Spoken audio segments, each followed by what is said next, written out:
ભારતીબેનને દુખે છે પેટ અને કૂટે છે માથું. ભારતીબેન ભાણવડિયા, જેઓએ સતીશભાઈ પર આક્ષેપબાજી કરી, પોતાનો બળા, પોતાની આગ ઠાલવી દીધી સોશિયલ મીડિયા પર. તો સતીશભાઈએ આજે પ્રેસ કોન્ફરન્સ બોલાવી અને સ્પષ્ટતા કરી, માહિતી આપી આ ભારતીબેન માટે. તેઓએ કહ્યું કે તેમને તો ડિરેક્ટર બનવું હતું, ઓફિસમાં બેસી રહેતા. સાથે તેઓએ તેવી પણ સ્પષ્ટતા કરી કે સુગર કૌભાંડમાં, એટલે કે સુગર અંતર્ગત મેં એક પણ રૂપિયાનો ભ્રષ્ટાચાર કર્યો હોય તો હું રાજીનામું આપી દઈશ. આ ભારતીબેન ભાગવડિયા વિરુદ્ધ સ્પષ્ટતા કરી છે સતીશભાઈ પટેલે. વડોદરા જિલ્લા ભાજપા પ્રમુખ સતીશ પટેલ સામે આવ્યા છે. ભારતીબેનના આક્ષેપનું ખંડન કરી પત્રકારોને માહિતી આપી છે. બેનને બરોડા સેન્ટ્રલ કોઓપરેટિવ બેંકના ડિરેક્ટર બનવું હતું. બેન પ્રમુખની ઓફિસમાં સતત આખો દિવસ બેસી રહેતા. મને બદનામ કરવા માટે ખોટી રીતે આક્ષેપ કર્યું છે અને આ એક કાવતરું રચ્યું છે તેવી સતીશભાઈ દ્વારા માહિતી સામે આવી છે. ટૂંક જ સમયમાં વકીલ દ્વારા નોટિસ આપીશ અને ખુલાસો પણ માંગીશ. વડોદરા શુગરમાં એક રૂપિયાનો ભ્રષ્ટાચાર કર્યો હોય તો રાજીનામું પણ આપી દઈશ. મેં એક રૂપિયાનો સુગરમાં ભ્રષ્ટાચાર નથી કર્યો. આ બેનને સહકારી આગેવાન બનવું છે, સંગઠનમાં હોદ્દો જોઈએ છે, પ્રાથમિક સભ્ય કે સક્રિય પણ નથી.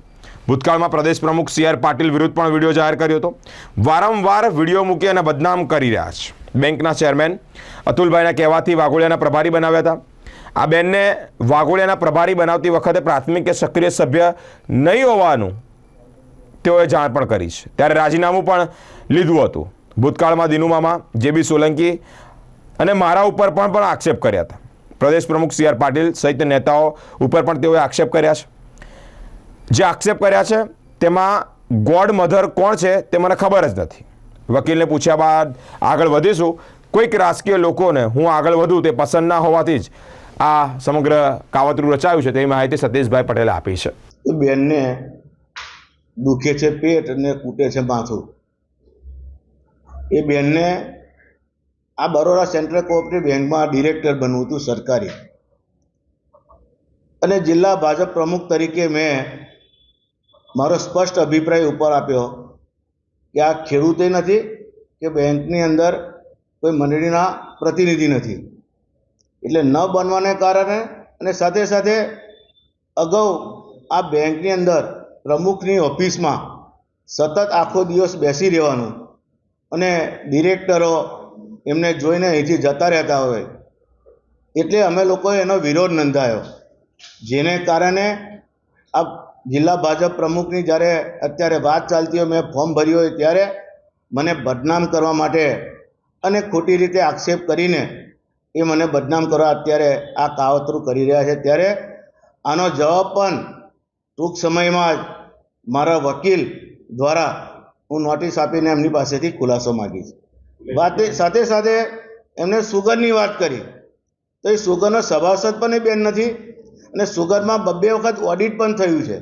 અગાઉ જ્યારે કોઈ કે આવી વાત કરી તો મેં સ્પેશિયલ કહેલું કે રીઓડિટ કરાવો. જો મેં 1 રૂપિયાનો પણ ભ્રષ્ટાચાર કર્યો હોય તો હું જાહેરમાં રાજીનામું જાહેર જીવનમાંથી આપી દઈશ. આવી પણ મેં અગાઉ વાત કરેલી. આજે પણ કહું છું તમારા બધાના મારફતે કે જેને રીઓડિટ કરાવવું એ કરાવે. મેં 1 રૂપિયો આમાં ભ્રષ્ટાચાર કર્યો નથી અને સુગરમાં ચોખ્ખો અને સ્પષ્ટ વહીવટ હતો મારો. સાથે સાથે આ બેનને સહકારી આગેવાન બનવું છે, સંગઠનમાં હોદ્દા જોઈએ છે, પરંતુ વડોદરા જિલ્લામાં એ ક્યાંય પ્રાથમિક સભ્ય પણ નથી અને સક્રિય સભ્ય પણ નથી.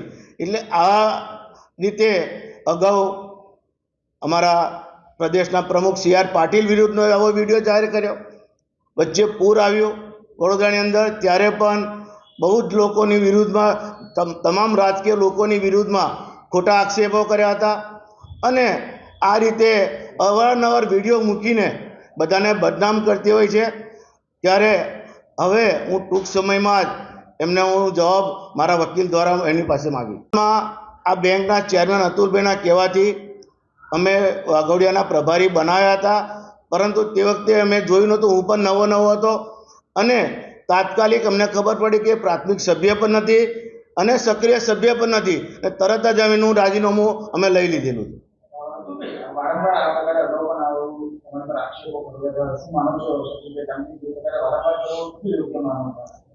એ યોગ્ય નથી એ મારા એકલા પર નહીં, અગાઉ દિનુ મામા, જીબી સોલંકી અને અમારા 3 પર આક્ષેપો કર્યા હતા. લોકોને લેટરો પણ લખ્યા હતા. ત્યારબાદ ફરીથી અમારા પાટીલ સાહેબ પર, સી.આર. પાટીલ સાહેબ પ્રદેશ અધ્યક્ષ પર કર્યા. ત્યાર પછી વડોદરાના બધા રાજકીય નેતાઓ પર કર્યા. આજે અમારી પર ફરી કર્યો. ત્યારે ટૂંક સમયમાં અમે પણ એનો જવાબ માગીશું. ગોલ્ડ મદદની વાત કરવામાં આવી છે. આપણી ગોલ્ડ મદદ છે, કોણ છે આ ગોલ્ડ? એ એમને જ પૂછવું પડે, કારણ કે મને ખબર નથી કે કોણ છે. અમે અમારી દાવેદારી કરી છે, પાર્ટી ચાન્સ આપશે તો અમે કામ કરીશું, નહીં તો પછી પાર્ટી જે આદેશ આપશે એ પ્રમાણે જેને પણ પ્રમુખ બનાવશે એની સાથે રહી અને પાર્ટીનો વ્યાપ વધારીશું. જો મોકો આવે તો શું તમારા પ્રોજેક્ટ છે જિલ્લા ભાજપની આગળ વધારવા માટે? પાર્ટી ફરીથી કદાચ રિપીટ કરે તો આગામી તાલુકા પંચાયત, જિલ્લા પંચાયત, નગરપાલિકાની જે કંઈ ચૂંટણીઓ આવે છે એની અંદર ભારતીય જનતા પાર્ટીનો ભગવો લહેરાય એ પ્રમાણે અમારું આયોજન છે. હવે તો એમને પૂછીએ તો જ ખબર પડે, કારણ કે એ બેન ક્યાંના છે એ પણ આજે કોઈને ખબર નથી. રહે છે વડોદરામાં, પણ ભારતીય જનતા પાર્ટીના ક્યાંય અમારા જિલ્લાના કોઈ સક્રિય સભ્ય કે પ્રાથમિક સભ્ય છે જ નહીં. હિસાબ કિતાબ આક્ષેપ કરવો એ બહુ સહેલી વાત છે, પરંતુ 2 વખત ઓડિટ થાય છે, સ્ટેચ્યુટરી ઓડિટ અને સરકારી ઓડિટ. એમાં ક્યાંય 1 રૂપિયાની કોઈ ભ્રષ્ટાચાર કે કોઈ જગ્યાએ છે જ નહીં. ઉલટો અમે અગાઉ જેને ભ્રષ્ટાચાર કરે અને જેલમાં મોકલવાનું કામ મેં પોતે કરેલું. અને આજે પણ કહું છું, જેને ફરી રી ઓડિટ કરાવવું હોય એ કરાવે. અમે ચોખ્ખા છે અને ચોખ્ખા રહેવાના છે. એ તમને સ્પષ્ટ દેખાય છે કે કોઈક રાજકીય લોકોને હું આગળ વધું એ ના ગમતું હોય એવા લોકો આવી રીતે કામ કરાવતા હોય છુપા રુસ્તમ તરીકે. એ ટૂંક સમયમાં ખબર પડશે ત્યારે જાહેર કરીશું. વકીલને પૂછીને અમે આગળ વધીશું.